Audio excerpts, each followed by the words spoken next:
तेलुगु ओडिया तमिल हिंदी समस्तंकर गोटे गोटे recipe special थाए जोटा कि से माने बहुत ही डेली बनाती आउ अधिक रु अधिक टेस्टी बनाती।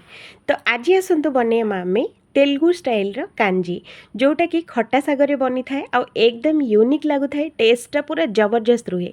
बिना भोकरे भी दुई थाली भात खाइला बड़ी कांजीटीए। तो आपण माने बहुत थर ट्राए करिथिबे हेले एमिति थरे ट्राए करंतु आपनको बहुत पसंद आसीबो। जदि वीडियो पसंद आसे तो वीडियो को गोटे लाइक करबा संगरे चैनल टी को निहाती सब्सक्राइब करंतु। आउ गोटे रेसिपी एमिति सुंदर रेसिपी देखिया पई। तो आसंतु बनेबा। तो देखंतु फ्रेंड्स मु जेबे भी मार्केट जाए तो मते एमिति जदि काउरिया साग जदि मिल जाए तो मो मनटा बहुत ही खुशी हो जाए। कारण ए काउरिया सागर जो खट्टा कांजी जो बना जाए बहुत ही टेस्टी लगु थाए। प्राय लोक को काउरिया साग बोली भी कहती आउ प्राय लोक खट्टा साग भी कहती।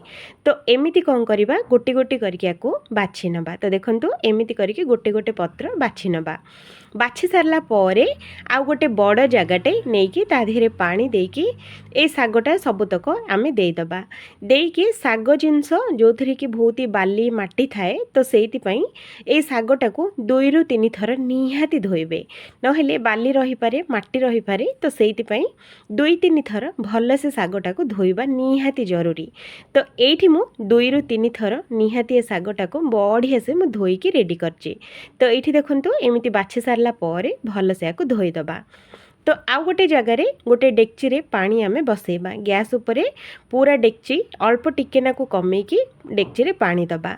आउ एठी आमे दबा अरुआ चावल अध गिना चावलटाको 2 रु 3 थर धोईकी एठी आमे देई दबा। फ्रेंड्स ध्यान रखिबे अरुआ चावल ही देबे, उषुना चावल बिल्कुल देबेनी। तो एठी अरुआ चावल देई सारला परे एई चावल आउ पानीटाको फुटिया पई छाड़ी दबा। तो एपटे देखंतु आमर चावलटा बहुत ही बढ़िया से फुटी गलानी। तो ये देखि पार्थुबे चावलटा ना अधिक बेसी सिजिबो ना बेसी कम सिजिबो, बस टिके नाकु सिजी गला परे एठी आमे कोन करिबा जो सागटा आमे जो धोईकी रखिथिले तो से सागटा एठी आमे देई दबा। तो देखंतु फ्रेंड्स एमिति करके सबुतक साग एठी आमे देई दबा। साग देई सारला परे एठी आमे मु 3टा टमाटो एठी मीडियम साइज रो 3टा टमाटो मु एठी काटिकी दोउची। आपण माने खट्टा को कम बेसी करके देई परिबे टमाटो।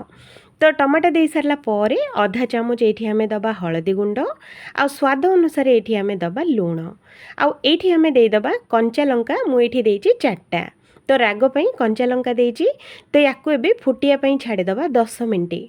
तो देखंतु फ्रेंड्स 10 मिनिट रे आम चावल सांगरे टमाटो आउ साग भी बहुत ही बढ़िया से सीझी जाइची। तो याकू तो एमिति गोटा गोटा रखिबानी। तो याकू आसंतु गुंड करिबा। तो केमिति गुंड करिबा तो एमिति गोटे डाली बुला तो प्रत्येक घरे गोटे गोटे थाए।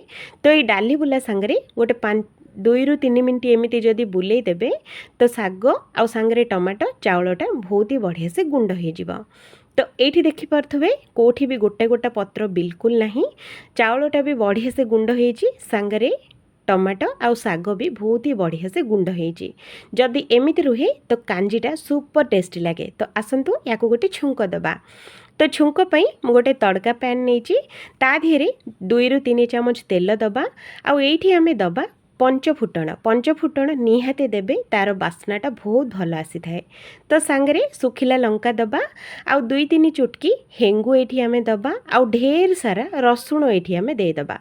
अधिक टिके नाकु रसुण देबे टेस्ट बहुत भल दिए। तो गैस रो फ्लेम टाको पूरा स्लो रखिकी याकु 2-3 मिनिट याकु एमिति भाजिबा जेमिति कि पूरा गोल्डन कलर हबो। तो एपटे देखंतु पूरा गोल्डन कलर हो जाइए आमर रसुण आउ सुखिला लंका बढ़िया से फ्राए होइछि। तो गैस टाको बंद कर दबा। आउ आमर जो कांजीटा जो सिजुथेला तो से कांजी रे एठी हमें देई दबा। देई सारला परे याकु भल से थरे आमे गोळेई नबा। आउ एठी गोळेई सारला परे गैस टाको पूरा बंद कर दबा। तो रेडी हे गला पूरा हम तेलुगु स्टाइल कांजी एकदम परफेक्ट कांजी पूरा रेडी बनिकी रेडी।